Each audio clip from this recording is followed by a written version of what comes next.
ನನ್ನ ರಾಜಕೀಯ ಜೀವನದ ಬಗ್ಗೆ ರಾಜ್ಯದಲ್ಲಿ ಉದ್ದಗಲಕ್ಕೆ ಕೂಡ ಪಾರ್ಟಿ ಸಂಘಟನೆ ವಿಚಾರ ಬಂದಂತ ಟೈಮಲ್ಲಿ 2019 ಹಿಡ್ಕೊಂಡು 2008, 9 ಸುಷ್ಮಾ ಸ್ವರಾಜ್ ಅವರು ಇಲ್ಲಿ ನಿಂತ ಟೈಮಲ್ಲಿ ಕೂಡ 9ರಲ್ಲಿ ನಿಂತ ಟೈಮಲ್ಲಿ ಕೂಡ ಬಹಳ ಕಷ್ಟಪಟ್ಟಿದ್ದೀನಿ. ಯಾಕಂದ್ರೆ ಸುಷ್ಮಾ ಸ್ವರಾಜ್ ಅವರು ನಿಂತ ಟೈಮಲ್ಲಿ ಅವತ್ತು ನಾನು ಒಪ್ಪುತ್ತೀನಿ, ಅಂದ್ರೆ ನಾನೇನು ಆದಿಬೀದಿಯಲ್ಲಿ ಹೋದಂತ ವ್ಯಕ್ತಿಯನ್ನಲ್ಲ. ನಂದು ಪೊಲಿಟಿಕಲ್ ಫ್ಯಾಮಿಲಿ.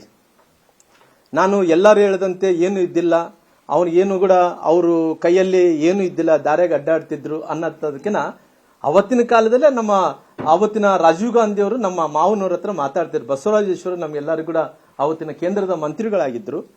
ಅವತ್ತಿನ ಸಂದರ್ಭದಲ್ಲಿ ನನ್ನ ಸೋದರ ಮಾವರು ಅವತ್ತು ನಮ್ಮ ರೈಲ್ವೆ ಬಾಬು ಅವರು ನನ್ನ ಅವತ್ತಿನ ಸಂದರ್ಭದಲ್ಲಿ MLA ಆಕಾಂಕ್ಷಿ ಆಗಿದ್ರು. ಅವತ್ತಿನಿಂದ ನನ್ನ ಮಾವರು ಸೋದರ ಮಾವರು ಬೇರೆ ಬೇರೆ ಕಾರಣಗಳಿಂದ ಅವ್ರಿಗೆ ತೊಂದರೆ ಆದ ನಂತರ ಕೂಡ ಅವತ್ತಿನಿಂದ ಕೂಡ ಪೊಲಿಟಿಕಲ್ ಫ್ಯಾಮಿಲಿ ಆಗಿ ನಾವು ಬಂದಿದ್ವಿ. ಆದ್ರೆ ಪೊಲಿಟಿಕಲ್ ಫ್ಯಾಮಿಲಿನೇ ಅಲ್ಲ, ಯಾರೋ ಆದಿಬೀದಿಯಲ್ಲಿ ಹೋದಂತ ಮಂದಿಯನ್ನು ನಾವೆನ್ನ ಅಲ್ಲ. ನಮ್ಮ ರಕ್ತದಲ್ಲಿ ಕೂಡ ಪೊಲಿಟಿಕಲ್ ಫ್ಯಾಮಿಲಿ. ನಮ್ಮ ಮಾವೂರಿನಿಂದ ನಮ್ಮ ಅಜ್ಜಿಯವರಿಂದ ಕೂಡ ನಾವು ರಾಜಕಾರಣದಲ್ಲಿ ಮುಂದುವರಿಸ್ಕೊಂತ ಬಂದಿದ್ವಿ.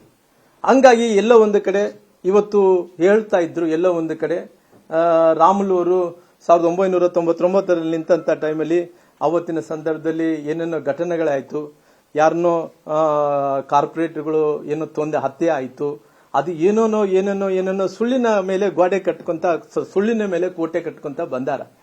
ರಾಮುಲು ಅವರ ಬಗ್ಗೆ ಇವತ್ತು ಜೀವನದಲ್ಲಿ ಅಂದ್ರೆ ಫೀಡಲ್ ಸಿಸ್ಟಮ್ ವಿರುದ್ಧ ನಾನು ಹೋರಾಟ ಮಾಡ್ಕೊಂತ ಬಂದೀನಿ.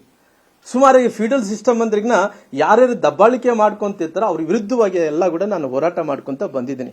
ಯಾವತ್ತು ಕೂಡ ಬಡವರಿಗೆಲ್ಲ ಅನ್ಯಾಯ ಆಗುದ್ರೆ ಅಲ್ಲಿ ನಿಂತಿದ್ದೀನಿ. ಇವತ್ತು ಬಡವರಿಗೆ ಅನ್ಯಾಯ ಆದಂತ ನಿಂತು ಗಟ್ಟಿಯಾಗಿ ಫೀಡಲ್ ಸಿಸ್ಟಮ್ ವಿರುದ್ಧ ಹೋರಾಟ ಮಾಡಿ ಬಡವರಿಗೆ ನ್ಯಾಯವನ್ನು ಕೊಡಿಸಂತ ವಿಚಾರವನ್ನು ಮಾಡಿ ಇಲ್ಲಿ ತನಕ ನಾನು ಬಂದಿದ್ದೀನಿ. ಅನೇಕ ಬಳ್ಳಾರಿ ನಗರದಲ್ಲಿ ಹೋದ್ರೆ ರಾಮುಲು ಅವರು ಇವತ್ತು ಹೋರಾಟದಿಂದ ಮೇಲೆ ಬಂದಂತನಾಗ್ಲಿ, ಯಾರೇ ಕೃಪಾ ಆಶೀರ್ವಾದದಿಂದ, ಯಾರೋ ಕೃಪಾ ಕಟಾಕ್ಷದಿಂದ ಮೇಲೆ ಬಂದಂತ ಅಲ್ಲ ನಾನು.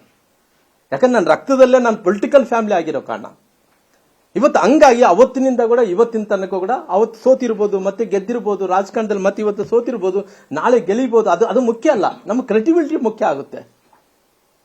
ಹಂಗಾಗಿ ಇವತ್ತು ಎಲ್ಲಾ ರೀತಿಯಲ್ಲಿ ಕೂಡ ನಾನು ಅವತ್ತಿನಿಂದ ಇವತ್ತಿನ ತನಕ ಕೂಡ ಪಾರ್ಟಿಯನ್ನು ಕಟ್ಟಂತ ವಿಚಾರ ಬಂದಿನಿ. 2015ರಲ್ಲಿ ಹೇಳ್ತಾ ಇದ್ರು ಅವ್ರೇನು, 2015ರಲ್ಲಿ ನಾನು ಚಿತ್ರದುರ್ಗ ಜಿಲ್ಲೆಯಲ್ಲಿ ಮೊಣಕಾಲ್ಮೂರದಲ್ಲಿ ರಾಮುಲು ಅವರು ನಿಂತಿದ್ರು. ಜನಾರ್ದನ್ ರೆಡ್ಡಿ ಬಂದು ಯಾವ ರೀತಿಯಲ್ಲಿ ಮ್ಯಾಜಿಕ್ ಮಾಡ್ತಾನೋ ಮ್ಯಾಜಿಕ್ ಮಾಡಿ 45,000 ಓಟ್ಗಳಿಂದ ಗೆಲ್ಲಿಸಿದ್ರು ಅನ್ನಂತ ಮಾತನ್ನು ಹೇಳ್ತಾ ಇದ್ರಂತೆ. ನಾನು ಹೇಳ್ತೀನಿ, ಇವತ್ತು ರಾಮುಲು ಅವರು ಒಬ್ಬ ಶೆಡ್ಯೂಲ್ ಕ್ಯಾಸ್ಟ್ ಮಂದಿ, ರಾಮುಲು ಅವರು ಒಬ್ಬ ವಾಲ್ಮೀಕಿ ಜನಾಂಗದ ಮಂದಿ. ಭಾರತೀಯ ಜನತಾ ಪಾರ್ಟಿ ಏನೋ ಅಷ್ಟು ಸುಲಭವಾದಂತ ಪಾರ್ಟಿ ಅನ್ನಲ್ಲ, ಅದಕ್ಕೆ ಕೂಡ ಸುಮಾರು 100 ವರ್ಷ ಇತಿಹಾಸ ಇರೋಂತ ಪಾರ್ಟಿ. ಆ ಪಾರ್ಟಿ ಅನ್ನಂಥದ್ದು ರಾಮುಲು ಅವರಿಗೆ, ನಾವು ಯಾರನ್ನ ರಾಮುಲು ಅವರು ಈ 2 ಕ್ಷೇತ್ರದಲ್ಲಿ ನಿಲ್ತಾರ ಅಂದ್ರಿಗಿನ ಯಾರು ಇಂದಿರಾ ಗಾಂಧಿ ನಿಂತಿದ್ದಿಲ್ಲಂತೆ, ರಾಜೀವ್ ಗಾಂಧಿ ನಿಂತಿದ್ರಂತೆ, ಎಲ್ಲ ಒಂದು ಕಡೆ ಅಟಲ್ ಬಿಹಾರಿ ವಾಜಪೇಯಿ ನಿಂತಿದ್ರಂತೆ, ಮೋದಿ ಅವರು ನಿಂತಿದ್ರಂತೆ. ಆದ್ರೆ ಭಗವಂತ ಒಬ್ಬ ಶೆಡ್ಯೂಲ್ ಕ್ಯಾಸ್ಟ್ ಮನುಷ್ಯನಿಗೆ, ಒಬ್ಬ ವಾಲ್ಮೀಕಿ ಜನಾಂಗವನಿಗೆ 2 ಕಡೆ ಅವಕಾಶ ಮಾಡಿಕೊಡ್ತಾರೆ ನೋಡಿ. ಅಂದ್ರೆ ಏನಿಲ್ಲಾರ್ದಂತೆ ಈತ ಬಂದು ಅಲ್ಲಿ ಎಲೆಕ್ಷನ್ ಮಾಡಿದ ತಕ್ಷಣನೇ ಮ್ಯಾಜಿಕ್ ಮಾಡಿ 45,000 ಓಟ್ ಗೆಲ್ಲಿಸ್ಬಿಟ್ರೆ ಅಂದ ತಕ್ಷಣ ಪಾರ್ಟಿ ಈತನ ನೋಡಿ ನನಗೆ ಮೊಣಕಾಲ್ಮೂರು ಟಿಕೆಟ್ ಕೊಟ್ಬಿಡ್ತದ? ಒಂದು ಉದಾಹರಣೆ ಹೇಳಬೇಕು.